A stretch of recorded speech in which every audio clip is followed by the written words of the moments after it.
for Bobi, that is definitely not possible until when he opens his eyes and knows that politics should not actually bring you enmity with people you don't really need to, you know. Mu mawulire agaliwo Bebe kyaddaaki aveddeyo n'atabukira His Excellency Kyagulanyi. Kati ono bamubuziza n'agamba nti okolagana ne BobiWine okujjako nga BobiWine akijje mu ndowooza ye nti ebyaddala ye mulabe we omuntu abatamuwagira abeera mulabe we. Njagala osooka ombule mu comment section bw'omala okulakinga speed ddala ddala BobiWine akyali mulabe wa Bebe olw'ensonga Bebe agamba nti BobiWine alina endowooza nti ono atamuwagira abeera mulabe we. Kyesimanyire ddala oba kati essaawa eno sooka ombulire ddala BobiWine akyali ku level ya Bebe oba Bebe ali ku level ya BobiWine. Atonyumemu awo mu comment section abaana bagagamira omusembere Rasta alina kagambye akanyumire. Njagala sooke omulizeemu katini ojje ombulire ebyali enskin ebipya bino ku mmeeza mbikuleetedde. Bampita hands subscribinga ate tuyongera okwanga tutambulira ddala wamu. Bobi, that is definitely not possible. When was the last time you had a conversation with BobiWine? A conversation with him? I can't remember. Maybe the last time I just was in the same room with him at Eddie Kenzo's concert. And that was way after a very long time. Bebe, oba oyogera ku Bobi, you guys mulina story, mulina history. Mwenna nti mwaliko bakyali mwaliko mu kibiina kyekimu ekyokuyimba and stuff like that. Much as wamusookayo mu bino ebintu by'okuyimba. Naye omuntu yandyagadde okumanya abantu badde bawulira nnyo okusuka omuguwa okwo ne Bobi. Gwe ne Bobi nti ebeerambiranye nyini. Naye ate previously you shared a cup of tea, mwenna. Osobola otubuulirayo ku omuntu atulabe yandyagadde okumanya. Mwali mubaddeko ko ne kafundi memory eyo gy'ogamba nti nali ne Bobi twakola kino kyali kyakabi. That kind of merrymaking. Of course, we had beautiful times when we were young. Okay, we performed together, we created a lot of music together.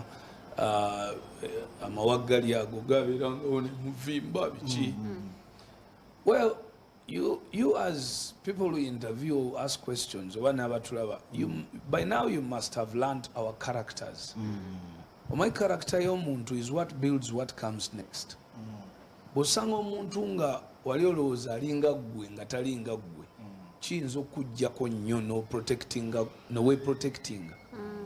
So we were young, but we were getting to know each other as we were working together. Then we found ourselves nga buli muntu alina eneeyisa ye oba obuyisa bwe munne bw'atasobola containinga.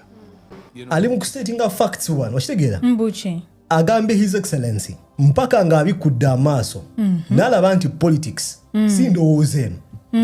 Ali ku statinga fact. It's how Bebe feels. Ali mu kustatinga fact.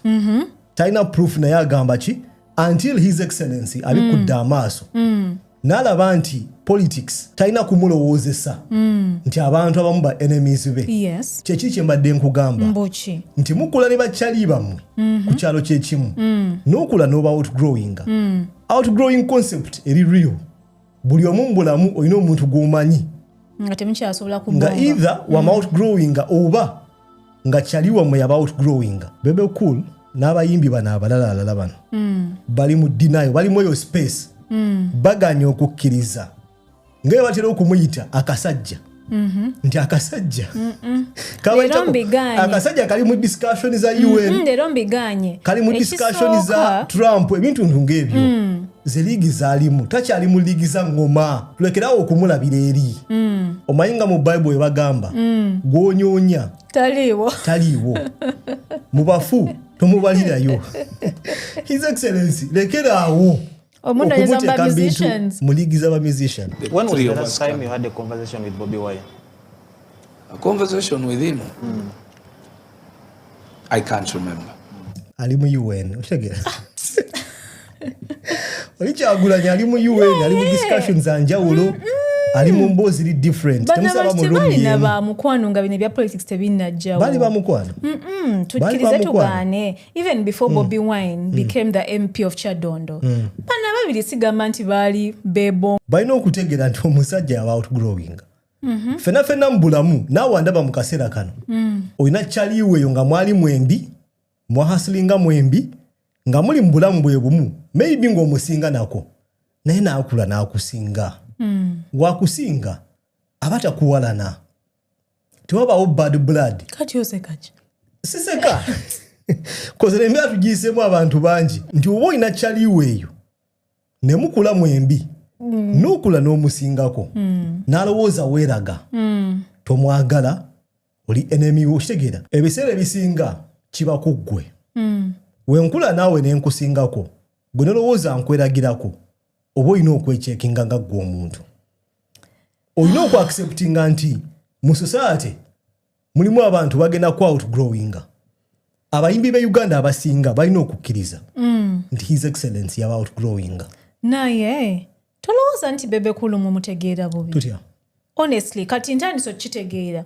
omusajja n'omumutegeera bubi statement ye ebadde clear Assalamu alaikum wa rahmatullahi wa barakatuh. Amanya n'eddoboozi Aji Abudu omusomi w'edduwa. Nkola ku nsonga ez'enjawulo emirimu nga gikutataganyeko ebyenfuna byo nga bidobonkanye ne oba oli bweru wa ggwanga emirimu gyakucankalanako jangu kusomere ku dduwa okuva edda nedda edduwa zaabaawo edduwa zisomibwa omuntu n'oterezebwa mu mbeera yonna ebadde ekusibyeko akanyaaga. Nina ekyoto kye nsobola okukumira wadde oli bweru wa ggwanga nga toli kumpi wano n'ofuna omukisa ogwo nawe n'osomerwako ku dduwa nga nkuteddeko n'akabaani Allah ajja kukusaasira ajja kukwanukula.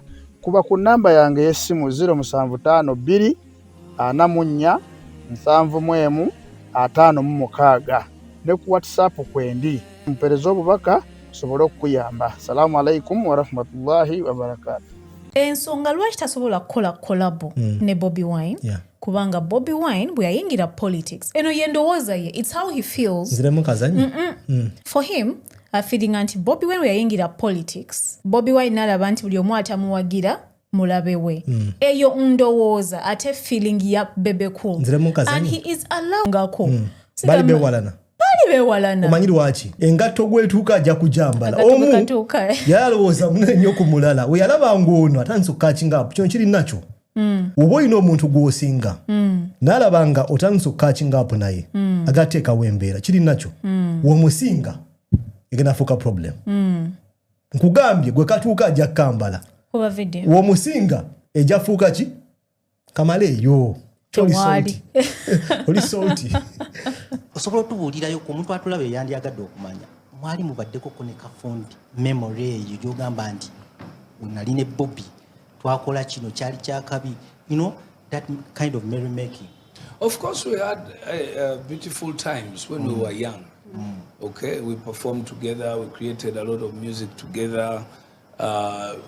Amawagali agogabiranga one muvimba biki. Well, you as people who interview, ask questions, by now you must have learned our characters. My character y'omuntu is what builds what comes next. Osanga omuntu nga wali olowooza alinga ggwe nga talinga ggwe. Ochulidde wali olowooza alinga ggwe naye nga talinga ggwe mu birowoozo kanise kankubu